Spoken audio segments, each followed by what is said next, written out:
France ने संयुक्त राष्ट्र महासभा में फिलिस्तीन को एक स्वतंत्र राज्य के रूप में मान्यता दी।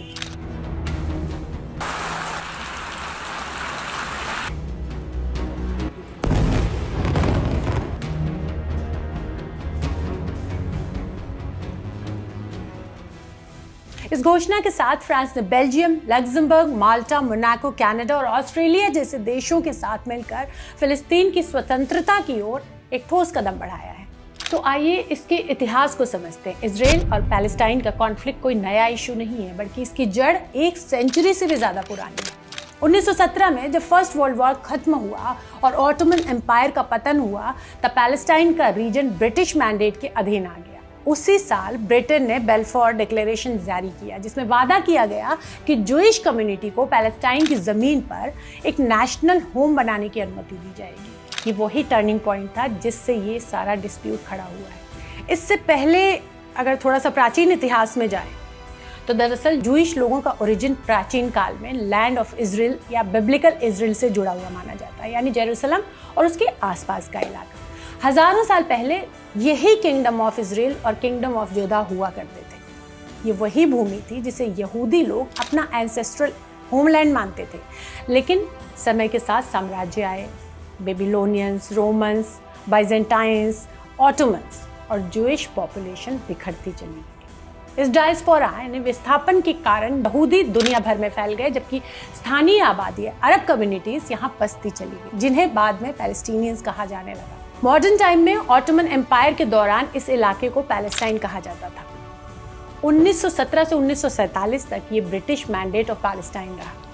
उस दौरान ज्यादा जूइश माइग्रेशन हुई, खासकर यूरोप से नाजी परसिक्यूशन के समय। 1948 में यूनाइटेड नेशंस के प्लान के बाद यहाँ इजराइल नामक देश स्थापित हुआ और बचे हुए इलाके वेस्ट बैंक, गाजा को पैलेस्टीनियन टेरिटरीज माना गया।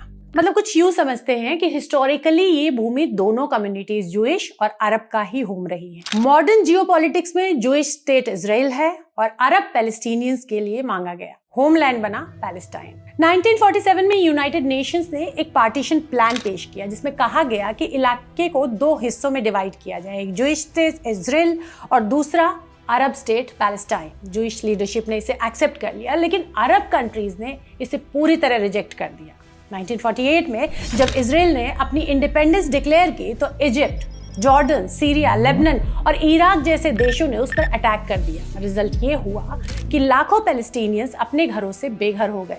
फिलिस्तीनियों के लिए नक्बा यानी कि कैटास्ट्रोफी का साल कहा जाता है। 1967 में 6 डे वॉर ने हालात को और बदल दिया। इजराइल ने Gaza strip, West Bank, east Jerusalem और गोलन हाइट्स पर कब्जा कर लिया। आज जो भी टेरिटोरियल डिस्प्यूट है उसकी जड़ें इसी वॉर में है। पैलेस्टीनियन इन इलाकों को अपना लेजिटिमेट टेरिटरी मानते हैं और स्वतंत्र देश की मांग करते हैं, जबकि इजराइल सिक्योरिटी और रिलीजियस राइट्स का तर्क देता है। 1993 में ऑस्लो अकॉर्ड्स ने पीस की उम्मीद जगाई, लेकिन बाद में ट्रस्ट डेफिसिट्स और लगातार वायलेंस ने इस प्रोसेस को कमजोर कर दिया। रिसेंट ईयर्स में डायनेमिक्स बदले। 2020 में अब्राहम अकॉर्ड्स के जरिए यूएई, बहरीन और मोरक्को जैसे देशों ने इजराइल के साथ रिलेशंस नॉर्मलाइज किए। 2024-25 में नॉर्वे, स्पेन, आयरलैंड जैसे यूरोपियन कंट्रीज ने पैलेस्टाइन को एक इंडिपेंडेंट स्टेट के रूप में रिकॉग्नाइज कर दिया। ये सिंबॉलिक स्टेप था, लेकिन इससे इजराइल पर डिप्लोमेटिक प्रेशर बढ़ा। अब ताज़ा डेवलपमेंट्स देखें तो अभी गाजा से हमास ने रॉकेट्स दागे और इजराइल ने एयर स्ट्राइक किए। यूएन जनरल असेंबली में पैलेस्टीनियन प्रेसिडेंट महमूद अब्बास ने कहा कि उनकी जनता अब और ऑक्यूपेशन और ह्यूमिलिएशन टॉलरेट नहीं कर सकती। इजराइल ने जवाब दिया कि उसकी नेशनल सिक्योरिटी खतरे में है और उसे मजबूर होकर कड़ा रिस्पॉन्स देना पड़ा। नेबरिंग कंट्रीज भी इससे डायरेक्टली इम्पैक्ट होते हैं। जॉर्डन, इजिप्ट पहले ही इजराइल के साथ पीस ट्रीटीज कर चुके हैं, लेकिन गाजा की इंस्टेबिलिटी उनकी डोमेस्टिक पॉलिटिक्स पर असर डालती है। लेबनान में हिजबुल्लाह लगातार बॉर्डर पर टेंशन पैदा करता है और ईरान ओपनली हमास और हिजबुल्लाह को सपोर्ट करता है। इंडिया का स्टैंड ट्रेडिशनली पैलेस्टाइन के साथ रहा, लेकिन 1992 से इजराइल के साथ भी डिप्लोमेटिक रिलेशंस मजबूत हुए हैं।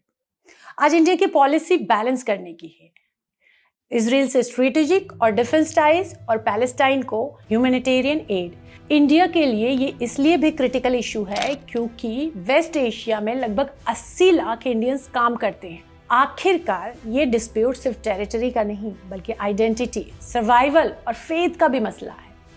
एक सेंचुरी से ज़्यादा समय से कई पीस एफर्ट्स हुए, लेकिन मिसट्रस्ट, रिपीटेड वायलेंस हर कोशिश को फेल कर देते हैं। इंटरनेशनल कम्युनिटी मानती है कि इसका सोल्यूशन सिर्फ 2 स्टेट फॉर्मूला है, एक सुरक्षित इजराइल और एक सोवेरेन पैलेस्टाइन।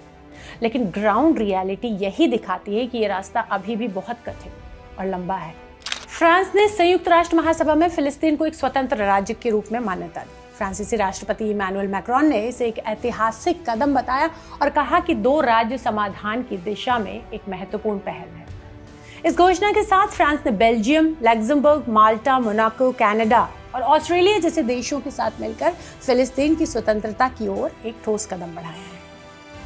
ग्लोबल साउथ में अमेरिका और यूरोप का मोरल क्रेडिबिलिटी तेजी से कमजोर होती दिख रही है। हालिया यूरोपियन यूनियन की रिपोर्ट में कहा गया कि जब यूरोपीय नेता ग्लोबल साउथ के देशों से यूक्रेन की सॉवरेनिटी के उल्लंघन के खिलाफ सॉलिडेरिटी दिखाने की बात करते हैं, तो वही देश गाजा के कॉन्टेक्स्ट में यूरोप और यूएस के डबल स्टैंडर्ड्स पर सवाल उठाते हैं और अक्सर उनके पास इस सवाल का कोई स्पष्ट जवाब नहीं होता। वेस्टर्न कंट्रीज में आम जनता भी अब अपने गवर्नमेंट्स की हिपोक्रेसी के खिलाफ सड़कों पर उतर रही है। लाखों लोग गाजा में सिविलियन कैजुअलिटीज और ह्यूमन राइट्स वायलेशन के खिलाफ प्रोटेस्ट कर रहे हैं।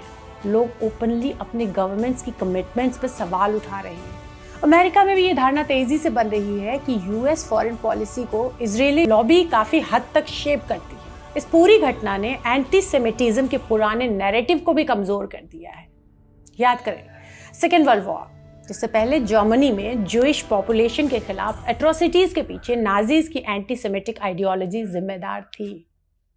तब से वेस्ट में यह विषय हाईली सेंसिटिव माना जाता रहा, लेकिन आज इजराइल ने एंटीसेमिटिज्म की चिंता को पैलेस्टीनियंस के खिलाफ अपने एक्शंस की जस्टिफिकेशन के लिए इस्तेमाल किया है। नतीजा ये हुआ कि अब इंटरनेशनल लेवल पर इस आर्ग्यूमेंट को गंभीरता से नहीं लिया जाता। एंटीसेमिटिज्म का ट्रेडिशनल नैरेटिव अब ऑलमोस्ट कोलैप्स हो चुका है। यही वजह है कि रिसेंट मंथ्स में UK, France, Spain, Ireland, Canada, पुर्तगाल और न्यूजीलैंड जैसे वेस्टर्न ब्लॉक के कई देशों ने फिलहाल थ्योरेटिकल रूप से ही सही, लेकिन पैलेस्टाइन को एक सोवेरेन स्टेट के रूप में ऑफिशियली रिकॉग्नाइज किया। ईयू प्रमुख, जिनका पहले इजराइल समर्थक होने का इमेज था, अब European aid fund for Palestinian reconstruction की घोषणा कर चुकी है। इन देशों ने इफेक्टिवली यूएस के इन्फ्लुएंस को बाईपास करते हुए ये कदम उठाया है। डोनाल्ड ट्रंप एडमिनिस्ट्रेशन ने प्रेशर और थ्रेट्स दोनों के जरिए कोशिश की कि ये देश पैलेस्टाइन को रिकॉग्नाइज ना करें, लेकिन अपनी जनता के दबाव में गवर्नमेंट्स को अपने इस बॉस की इच्छा के खिलाफ जाना पड़ा। फिलहाल फिलिस्तीनी स्टेट वास्तविक रूप से अस्तित्व में नहीं है। ये ओस्लो अकॉर्ड्स की शर्तों के अनुसार थियोरेटिकल ही है। 1967 तक जो टेरिटरीज इजराइल ने पैलेस्टीनियंस से कब्जा की थी, वही बाउंड्रीज मान्य होंगी। इजराइल को जो अतिरिक्त जमीन एक्वायर की है, उससे वैकेट करना होगा। प्रपोज्ड कैपिटल ईस्ट जेरूसलम होगी। इजराइल और यूएस अब इस योजना का पुरजोर विरोध कर रहे हैं, लेकिन अब उनका विरोध न केवल मॉरली क्वेश्चनेबल है, बल्कि उसका प्रैक्टिकल आधार भी खत्म हो चुका है। इजराइल और यूएस इस मुद्दे पर इंक्रीजिंगली आइसोलेटेड हो गए हैं। हाल ही में ट्रंप एडमिनिस्ट्रेशन ने यूनाइटेड नेशंस जनरल असेंबली को संबोधित करने के लिए पैलेस्टीनियन अथॉरिटी के प्रमुख महमूद अब्बास को वीजा डिनाई कर दिया। अब्बास को वर्चुअल माध्यम से एड्रेस करना पड़ा।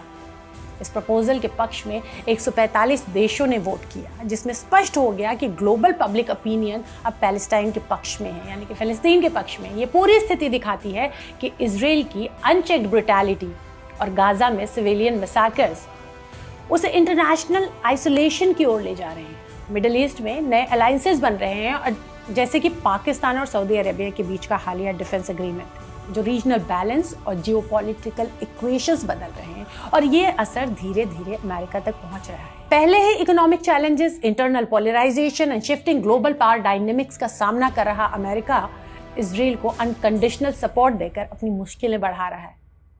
इस स्ट्रैटेजी में वो खुद अपने ऊपर खतरा मोल ले रहा है।